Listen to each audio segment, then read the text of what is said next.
દશા પાલીવાલ બ્રહ્મ સમાજ અને તેજસ્વી તારલા સન્માન સમારોહ સમિતિ દ્વારા અટલ બિહારી વાજપાઈ હોલ ખાતે 37મો તેજસ્વી તારલા સન્માન સમારોહ ભવ્ય રીતે યોજાઈ ગયો. સમાજના પ્રતિભાશાળી વિદ્યાર્થીઓની શૈક્ષણિક સિદ્ધિઓને બિરદાવવા અને પ્રોત્સાહિત કરવા માટે યોજાયેલા આ કાર્યક્રમમાં કુલ 884 તેજસ્વી વિદ્યાર્થીઓનું જાહેરમાં સન્માન કરવામાં આવ્યું હતું. સમાજના દાતાઓ અને સ્વયંસેવકોના સહયોગથી યોજાયેલા આ સમારોહમાં સન્માનિત વિદ્યાર્થીઓને સ્મૃતિચિહ્ન, દસ્તાવેજ ફાઇલ, વિશેષ સ્મારિકા, શ્રીમદ ભગવદ્ ગીતા અને શ્રી હનુમાન ચાલીસા ભેટ અર્પણ કરવામાં આવ્યા હતા.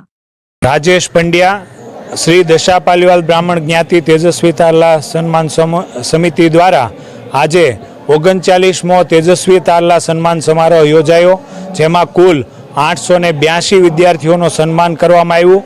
જુદી જુદી 42 પ્રકારની ડિગ્રી ધરાવતા વિદ્યાર્થીઓનું સન્માન કરવામાં આવ્યું, જેમાં ક્લાસ 1 અને ક્લાસ 2 અધિકારી તરીકે સફળતા મેળવનાર અધિકારીઓનું પણ સન્માન કરવામાં આવ્યું.